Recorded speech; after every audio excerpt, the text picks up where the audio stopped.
Да изразявам себе си на родния си език е привилегия, която не всеки има. Словото ми дава идентичност, съхраняваме, дори ако ми живее в отечеството си.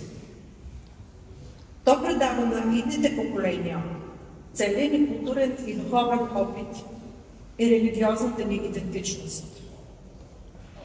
Какво съм аз без това А, Б?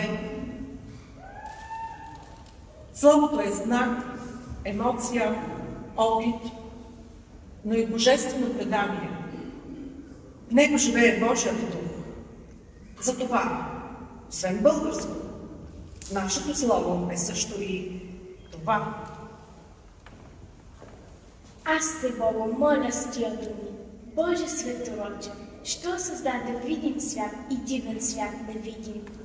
Господ дух прати ми ти в сърцето, да ме лъхне с пламенното слово.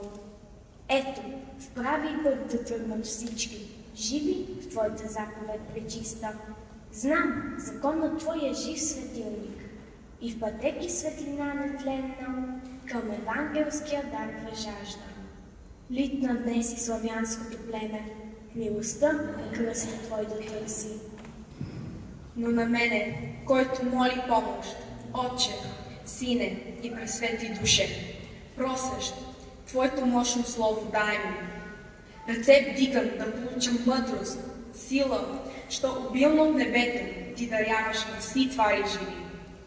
Опази ме Ти от горната злоба фаронска, изцели ме, дай ми херовимска сила жестокрила, царил на царете, да опише чудесата Твои вдъхновено, шествайки пак по пътя славен, що учителите двама, вечно юни, начертаха, да направя явно Твоето слово за народа.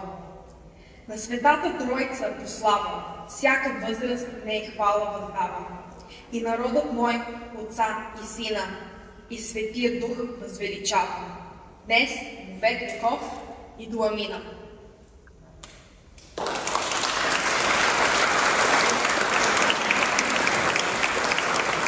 Искам да дам думата на председателя на родителския комитет в Българското училище в Варшава, госпожа Елена Елеменова.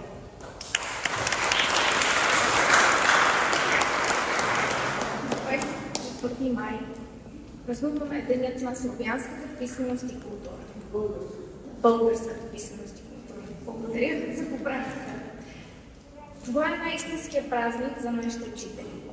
Затова от името на всички ученици и родители искам да благодаря на тези прекрасни учители, които всяка събота се грижат за това нашите деца да говорят български език, без значение това, че живеят в Варшава. Благодарим ви, учителите на училище Дора Гата в град Варшава.